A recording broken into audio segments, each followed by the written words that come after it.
So, as you guys know, I recently updated my 65-inch Samsung S95B to firmware 1420.9. Now, I have told you guys that even after that firmware update that it's good enough to buy, but I wouldn't necessarily update to it. Well, there's a new development. So, I'm very salty about it because the motion did get worse, and so I tried to do a factory reset to see maybe if that would smooth things out for me. No sooner than I did that factory reset, my remote basically lost all functionality. I couldn't reprogram it to the television. I couldn't power it off. Unplugging it and plugging it back in did nothing. Like, it literally just bricked on me. And now it's to the point where I genuinely feel as though that is deliberate. I don't know what Samsung gains from doing crap like that, but it's to the point where I don't know. Maybe you can write that off as a conspiracy theory. I really don't care. But for me personally, when I have a product that works and then I do a firmware update that makes performance worse and then I try to reset it and then magically now everything goes wrong when my remote was working before I did the factory reset and all was well, I'm going to think that this is something to do with that brand new patch because I've done factory resets before. And again, it was on 13.10 and I didn't have this problem. So I'm very annoyed and upset. Now, recently, I watched a video from about TKK, and he's one of our AV YouTubers here on the AV community side of things on YouTube. And I think it's one of those things where it's like people like that kind of have a point. And it's like the TV is not what it was when you first bought it and when the reviews first came out. And I think I've said this before in the past. That's one of the biggest things I hate about the review space. We'll review these TVs based off of current firmware, but then down the line, as they make more firmware after they've already got their reviews and all their praise, they go back in, make little tweaks, and then those tweaks make the television so much worse than what it was to the point of it's a different TV.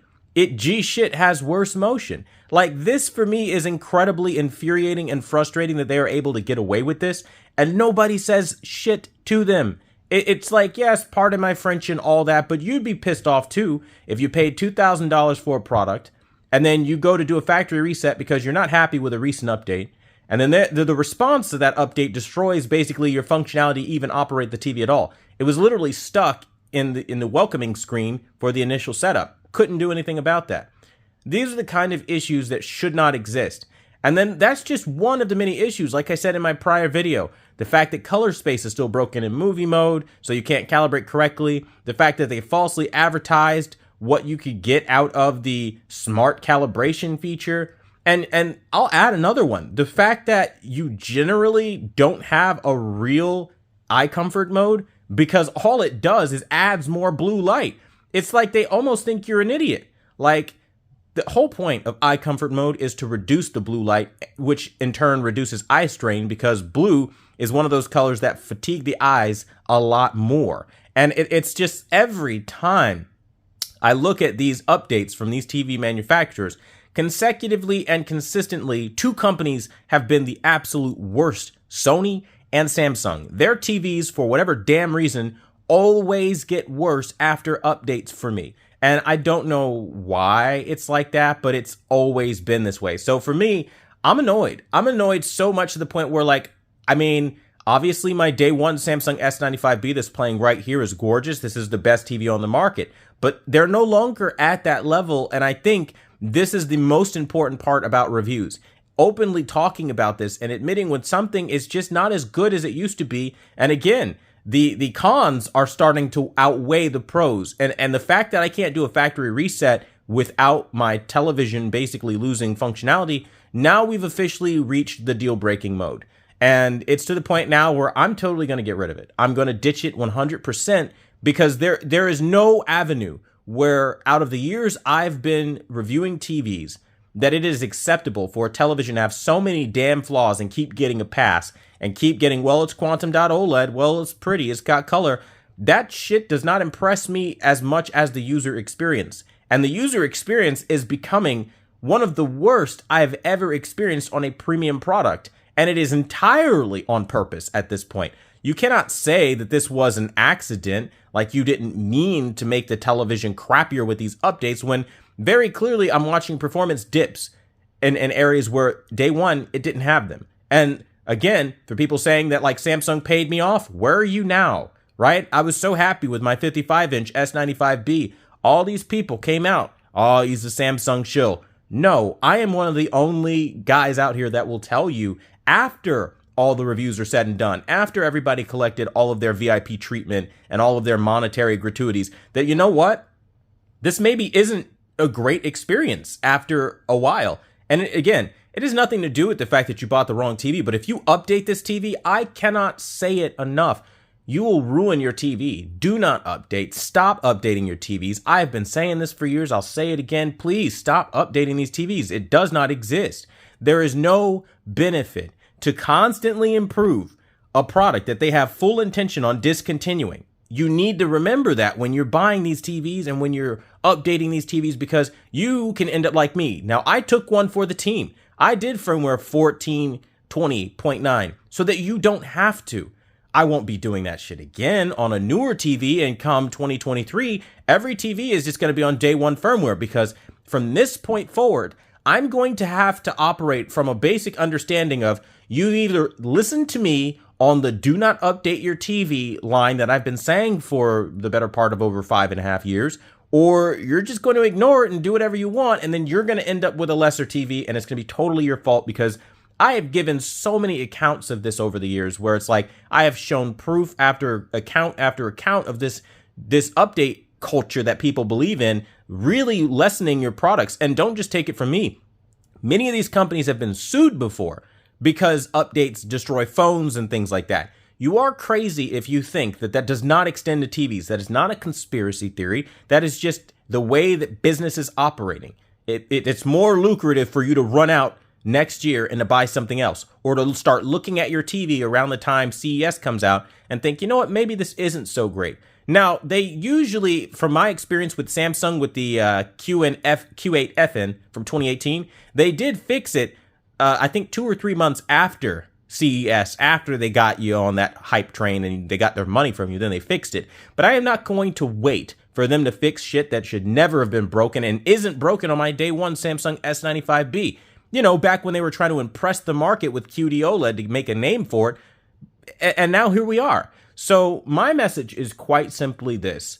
I think in that whole video that About TKK did, it was pretty well put together and very well balanced, in the sense that it definitely shows the duality of being a real consumer. And I think that's one of the things that like I appreciate about normal everyday people just kind of talking about how they use their televisions, because much in the same boat, I live with this television. You know, I'm in the same boat as you guys, right? And so when there are problems, I adopt them too. And I just don't understand how somebody could adopt a problem and not be forthcoming about it. So I'm doing this at the extent and at the expense of sounding like I'm flip-flopping. But again, this is not flip-flopping, more so as updating information. Because I tell you right now, my S95B 65-inch did not shut down and wouldn't let me program the remote after, just turning it off and on from the basic reset that it did during the update. I had to literally do a factory reset to find this out. And that's what I hate about these TVs. There are little Easter eggs for you. The longer you have the patch, the more you start analyzing continually, the more you discover. And unfortunately, there's always a rush for people when you have a following. They want to know immediately, like, hey, is this okay to update? Is this good? Did this brick the TV? So no, in the sense, it didn't brick the TV, but it did make motion worse, and it did get dimmer for highlights. And now we have the added little caveat is if you do a factory reset, you may or may not experience what I did, where my remote no longer works. And at this point, I'm going to have to say the Samsung S95B, once hailed as like one of the best TVs out there, is actually going to get put on a do not buy list at this point. Because when you're so disrespectful that all you do is literally nerf this TV after nerf this TV, and now it's to the point where I couldn't even use my remote, like, I can't in good conscience, knowing that now, experiencing that new experience, continue to recommend this product. So when I talk about the Samsung S95B going forward, I will say that this television was once fantastic, and if you were lucky enough to get the firmware 1082 or 1098, then you've got a great set. But shortly after that, they started destroying the TV, and it's just not worth it to the degree that it was. So that's just going to have to be what it is. it'll piss a lot of people off, but again, I can't help how Samsung operates their business. I think through collective voice and community gathering and raising awareness about these issues, we will be able to get them fixed. But again, I am one person. I cannot do it alone. Nobody does it alone, okay? Look at every successful kind of takedown of a corporation. It was never one person like, haha, I single-handedly got you. People got involved, people started caring, people made things happen.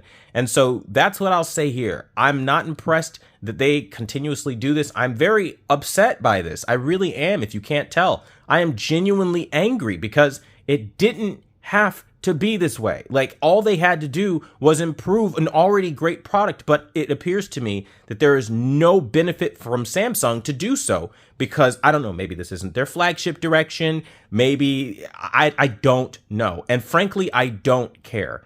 Now, that being said, there are still redeeming qualities. I don't want you to hear this and think like, oh, he put it on a do not buy list, I guess I got to throw it in the garbage. Listen, it's still going to have 144 hertz for gaming. It's still going to have 5.5 input lag on 120 FPS for 4K resolution. And if you want to use soap opera effect in game mode, it's still 28 milliseconds with motion processing. Fantastic. One of the only TVs on the market to allow you to use motion processing in game mode. You know, you have, what is it, like 17 milliseconds for 1080-60 resolution. So gaming-wise, it is definitely a champion. And then, of course, the colors are vibrant. It's still a very bright TV, brighter than pretty much every OLED that I've seen for the most part before all the nerfs started. And even after that, it's still brighter, which is a great feat. And again, I think that's what they're playing on. They're colorful and they're bright. But they're taking away what they did in the beginning that captured my attention, which is very hard to do.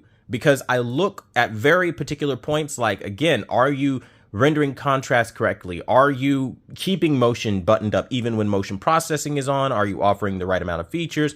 And then the fact that the user interface is so glitchy, custom color space is still broken, these things do weigh down on the experience. And so it gets to a point where, again, it's kind of like what about TKK was saying, where it's like it becomes a 50-50 and it's like now it's not what you bought. I didn't buy or sign up for this, and I can guarantee you not a single soul alive would sign up for this and say, hey, let me buy a TV, but when updates come out, you're going to constantly destroy the television. Now, if you already have it and you're on a good firmware, don't update it. But for people buying now with the new neutered firmware, I just don't see a benefit anymore. I just don't. Now, that's just me. That's my take on it. I'm very upset. I really, truly am. This is something I literally recently just ran into earlier this morning. And so I definitely feel the type of way about this for sure. But let me know if you've experienced this in the comments down below. You know, if you want to have an open dialogue about something, you guys know I'm good for it. And as always, I want to thank you guys so much for watching the #1 brand in honesty. Bit of bad news today, unfortunately, but thanks for rocking with me either way. Until the next video, I'll see you guys later.